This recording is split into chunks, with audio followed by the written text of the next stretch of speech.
Bonjour. Alors aujourd'hui, on s'attaque à un concept qui, a priori, a l'air super simple, presque un jeu d'enfant. Je parle de la continuité.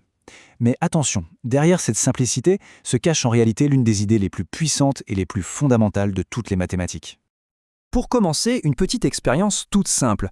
Regardez cette courbe. La question est, est-ce qu'on peut la tracer d'un seul coup sans que la pointe du crayon ne quitte jamais le papier?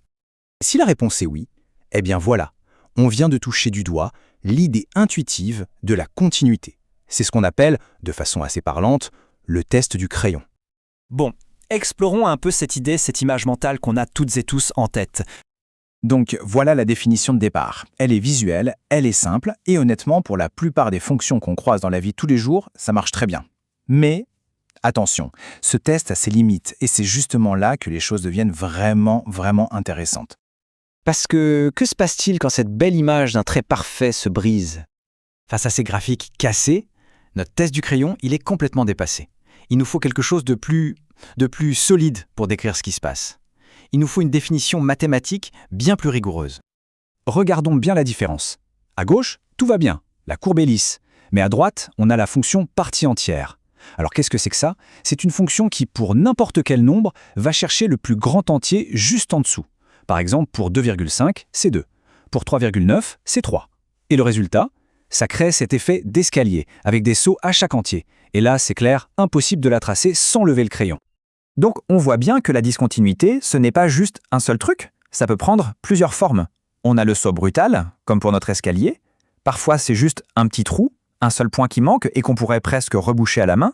Et d'autres fois, la fonction part carrément à l'infini. Trois problèmes bien différents, alors comment on fait pour les décrire avec une seule et même idée? La réponse, elle ne se trouve pas dans le crayon, mais dans une idée beaucoup plus fine, beaucoup plus puissante, l'idée de voisinage. L'idée, c'est de zoomer à l'infini près d'un point. On ne se demande plus si on peut tout dessiner d'un trait, mais plutôt si on s'approche infiniment près d'un point A, est-ce que les valeurs de la fonction, elles, s'approchent bien de la valeur au point A. C'est ça le concept de limite. Et voilà, la vraie définition, la définition formelle. En fait, c'est très simple. Il faut que la destination prévue corresponde à l'arrivée réelle. Si la fonction vise une certaine valeur en s'approchant d'un point, mais qu'une fois arrivée à ce point précis, elle atterrit ailleurs ou qu'elle n'atterrit nulle part, eh bien, c'est la rupture, c'est la discontinuité. Et cette définition, croyez-moi, c'est bien plus qu'un simple détail technique. C'est une véritable clé, un sésame qui va nous ouvrir les portes de théorèmes aux conséquences absolument gigantesques. Alors, allons-y. Plongeons dans l'un des super-pouvoirs que nous offre la continuité.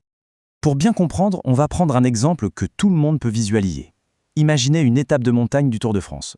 On part de Pau, à 200 mètres d'altitude, et on arrive au sommet d'Otakam, à 1520 mètres. La question est toute bête.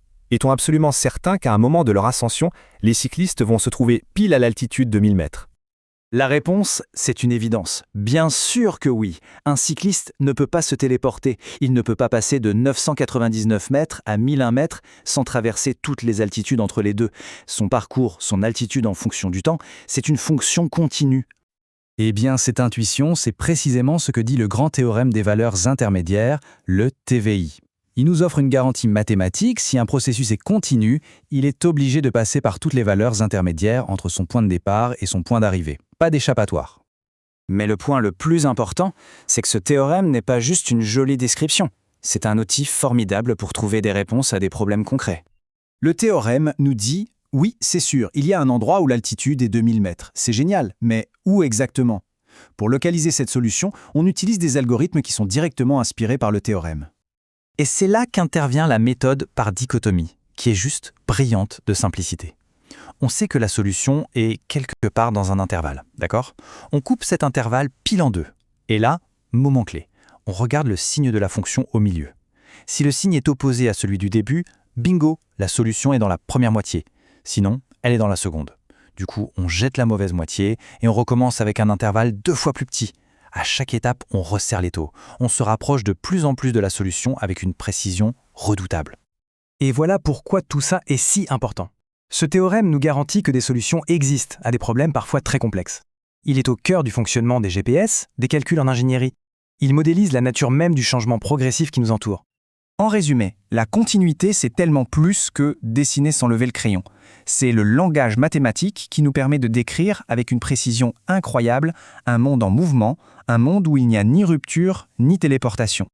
Et pour finir, une dernière petite idée pour la route, un peu vertigineuse. Imaginez une fonction capable de passer par toutes les valeurs intermédiaires, exactement comme le garantit notre théorème, mais qui serait pourtant discontinue, absolument partout.